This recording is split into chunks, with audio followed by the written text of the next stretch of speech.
সহজে সংস্কৃত চ্যানেলে সকলকে স্বাগত। এর আগে আমি দুটি ভিডিও করেছি কারক বিভক্তি নিয়ে। কারক বিভক্তি সেখানে কিছু প্রাথমিক আলোচনা করা হয়েছে, তো সেগুলো না দেখে থাকলে অবশ্যই দেখে নেবে। আমার এই ভিডিও শেষে তার লিঙ্কও দেওয়া থাকবে। আজকের বিষয় কর্তৃকারক। তো ভিডিও শুরু করা যাক। কর্তৃকারক কর্তৃকারক বিধায়ক প্রথম সূত্র হচ্ছে স্বতন্ত্র কর্তা। যে নিজে স্বতন্ত্রভাবে কোনো ক্রিয়া সম্পাদন করে তাই হচ্ছে কর্তৃকারক।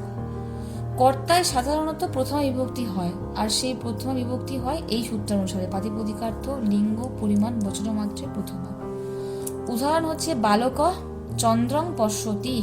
বালক চাঁদ দেখছে, তাহলে দেখা কাজটা স্বতন্ত্রভাবে কে করছে? বালক করছে। তাহলে বালকে এখানে কর্তৃকারক হবে। তাহলে যখনই আমাদের এরকম কিছু আমাদের কারক বিভক্তি নির্ণয় করতে বলবে পরীক্ষার সময় আর কি, তখন আমাদের লিখতে হবে ঠিক এরকম ভাবে। ধরো আমাদের এরকমভাবে দেওয়া রয়েছে বালক চন্দ্রং পশ্যতি, সেক্ষেত্রে লিখতে হবে যে স্বতন্ত্র কর্তা এই সূত্রানুসারে কর্তৃকারক হয়েছে। আর প্রাতিপদিকার্থ, লিঙ্গ, পুরো সূত্রটা আমি এখানে লিখিনি যেহেতু আগে আমার লেখা আছে। লিঙ্গ, পরিমাণ, বচনমাত্রে প্রথমা এই সূত্রানুসারে প্রথমা বিভক্তি হয়েছে। শিশু ক্রীড়তি, একইভাবে শিশু খেলা করছে স্বতন্ত্রভাবে, তাহলে এখানে কর্তৃকারক হয়েছে। কোন সূত্র অনুসারে কর্তৃকারক হয়েছে? স্বতন্ত্র কর্তা। তাহলে স্বতন্ত্র কর্তা সূত্রানুসারে কর্তৃকারক হয়েছে এবং প্রাতিপদিকার্থ, লিঙ্গ, পরিমাণ, বচনমাত্রে প্রথমা এই সূত্রানুসারে প্রথমা বিভক্তি হয়েছে। এরপরের সূত্রটি দেখো, তৎপ্রযোজক হেতুশ্চ। যে ব্যক্তি কর্তাকে কোনো কাজে প্রবর্তিত করে তাকে হেতুকর্তা বা প্রযোজক কর্তা বলে। আর কর্তার দ্বারা প্রবর্তিত হয়ে যে কাজটি সম্পাদন করছে সেটি হচ্ছে প্রযোজ্য কর্তা। প্রযোজক কর্তা হচ্ছে যে কাজটি করাচ্ছে, প্রযোজক কর্তায় প্রথমা বিভক্তি হয়ে থাকে। আর যে কাজটি করছে সে হচ্ছে প্রযোজ্য কর্তা, সেখানে তৃতীয়া বিভক্তি হয়ে থাকে। উদাহরণ দেখো, প্রভু ভৃত্যেন কার্যং কারয়তি। প্রভু ভৃত্যকে দিয়ে কাজটি করাচ্ছে। প্রভু করাচ্ছে ভৃত্যকে দিয়ে কাজটি, অতএব প্রভু এখানে প্রযোজক কর্তা, ভৃত্য হচ্ছে প্রযোজ্য কর্তা।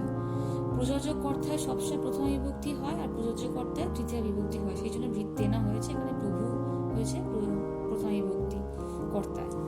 তাহলে এখানে প্রযোজক কর্তা, এটি কর্তৃকারক, প্রযোজক কর্তা। আর সূত্র হচ্ছে প্রথমা বিভক্তি সূত্র একই, প্রাতিপদিকার্থ, লিঙ্গ, পরিমাণ, বচনমাত্রে প্রথমা। প্রথমা বিভক্তির বেসিক সূত্রই হচ্ছে এই একটাই সূত্র, প্রাতিপদিকার্থ, লিঙ্গ, পরিমাণ, বচনমাত্রে প্রথমা। তাহলে আমি কর্তৃকারক নিয়ে আলোচনা করলাম। এবার আসবো কর্তায় তো প্রথমা বিভক্তি হয়, তাহলে প্রথমা বিভক্তি নিয়ে আলোচনা করব। এর কি কি সূত্র আছে আমাদের পাণিনিতে। প্রথম সূত্র দেখো, আমি আগেও বলেছি, প্রাতিপদিকার্থ, লিঙ্গ, পরিমাণ, বচনমাত্রে প্রথমা। তো এই সূত্রটিকে আমি একটি পাটে পাটে ভাগ করে আলোচনা করছি। দেখো, প্রাতিপদিকার্থ মাত্রে, লিঙ্গ মাত্রে, পরিমাণ মাত্রে, বচন মাত্রে, এই মাত্র কথাটি প্রত্যেক কটি পদের সঙ্গেই যুক্ত হবে। প্রাতিপদিকার্থ মাত্রে অর্থটি দেখো, যাদের কোনো লিঙ্গ নেই এবং যাদের উচ্চারণ করলেই তাদের লিঙ্গটি সর্বদা এককভাবে জানা যায়, সেখানেই প্রাতিপদিকার্থ মাত্রে প্রথম বিভক্তি হয়। যেমন কৃষ্ণ, জ্ঞানম, শ্রী। কৃষ্ণ মানে বুঝতে পারছি এখানে পুংলিঙ্গ আছে, উচ্চারণ করা মাত্রই আমরা এই লিঙ্গটাকে বুঝতে পারছি, অতএব এটি হচ্ছে প্রাতিপদিকার্থ মাত্রে প্রথম বিভক্তি। জ্ঞানম, শ্রী, জ্ঞানমে হচ্ছে ক্লীবলিঙ্গ, শ্রী হচ্ছে স্ত্রীলিঙ্গ, এগুলো আমরা উচ্চারণ করার সঙ্গে সঙ্গে বুঝতে পারছি, সেই জন্য প্রাতিপদিকার্থ মাত্রে প্রথমা বিভক্তি। এর পরেরটি হচ্ছে লিঙ্গ মাত্রে। যেখানে প্রথমা বিভক্তি যোগ করলে প্রাতিপদিকের লিঙ্গ মাত্রের জ্ঞান হয়, সেখানে লিঙ্গ মাত্রাধিক্যে প্রথমা বিভক্তি হয়। মানে যে প্রাতিপদিক বা মূল শব্দের সঙ্গে বিভক্তি যোগ করার পরই আমরা তার লিঙ্গের জ্ঞান পাই, সেখানে লিঙ্গ মাত্রাধিক্যে প্রথমা বিভক্তি হয়। যেমন একটা তট শব্দ, তট হচ্ছে মূল শব্দ, প্রাতিপদিক অবস্থায় বোঝা যাচ্ছে না যে এটি পুংলিঙ্গ, ক্লীবলিঙ্গ না স্ত্রীলিঙ্গ। যখনই আমরা এর সাথে প্রথমা বিভক্তি যুক্ত করছি তখনই আমরা এর লিঙ্গ সম্বন্ধে বুঝতে পারবো। যেমন তট বিসর্গ যুক্ত করছি, এটি পুংলিঙ্গ, তটি স্ত্রীলিঙ্গ, তটম ক্লীবলিঙ্গ। তাহলে এখানে লিঙ্গ মাত্রে প্রথমা বিভক্তি হচ্ছে। পরেরটি দেখো, পরিমাণ মাত্রে। দ্রোণ ব্রীহি। দ্রোণ ব্রীহি, দ্রোণ হচ্ছে একটি পরিমাপক, ঠিক আছে, আর ব্রীহি হচ্ছে ধান। দ্রোণ পরিমাণ ধান, দ্রোণ হচ্ছে পরিমাপক, ব্রীহি হচ্ছে পরিমেয়, অতএব এখানে পরিমাণ মাত্রে প্রথমা বিভক্তি হয়েছে।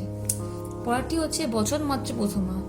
বচন শব্দ এখানে সংখ্যার বাচক, এক, দৌ, বহুবা, এগুলি হচ্ছে বচন মাত্রে প্রথমা বিভক্তি।